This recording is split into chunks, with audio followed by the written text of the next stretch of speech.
क्षीरम शक्रस्य दुर्लभम। छास એ સ્વર્ગના રાજા ઇન્દ્રને પણ મળવી મુશ્કેલ છે, તે પૃથ્વી પરનું અમૃત છે।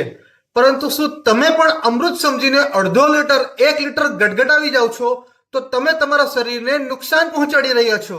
આજકાલ માર્કેટમાં જોવા મળતી છાશ એ હાઈલી પ્રોસેસ્ડ હોય છે। સેલ્ફ લાઈફ વધારવા માટે તેમાં કંટ્રોલ્ડ બેક્ટેરિયા અને પ્રિઝર્વેટિવ નાખવામાં આવે છે। આયુર્વેદ મુજબ આ તાજી નથી, તેના અમૃત ગુણો ગુમાવી ચૂકી છે। આયુર્વેદ અનુસાર છાશ એ દીપનીય એટલે કે પાચન સુધારનારી અને ભૂખ વધારનારી છે। જો સાચી રીતે અને યોગ્ય પ્રમાણમાં લેવામાં આવે તો શરીર માટે ખૂબ જ ગુણકારી સાબિત થાય છે। ઘરનું 2 ચમચી મોડું દહીં લો, તેમાં 1 ગ્લાસ પાણી ઉમેરી રવૈયાથી બરાબર વલાવી લો। હવે ઉપરનો માખણનો ભાગ બિલકુલ હટાવી લો।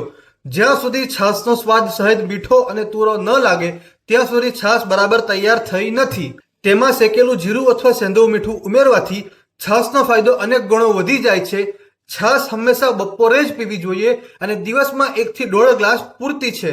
એક ખાસ વાત, રાત્રે છાશ પીવાનું બિલકુલ ટાળો। રાત્રે છાશ પીવાથી તે શરીરમાં કફ અને પિત્ત દોષને દૂષિત કરે છે।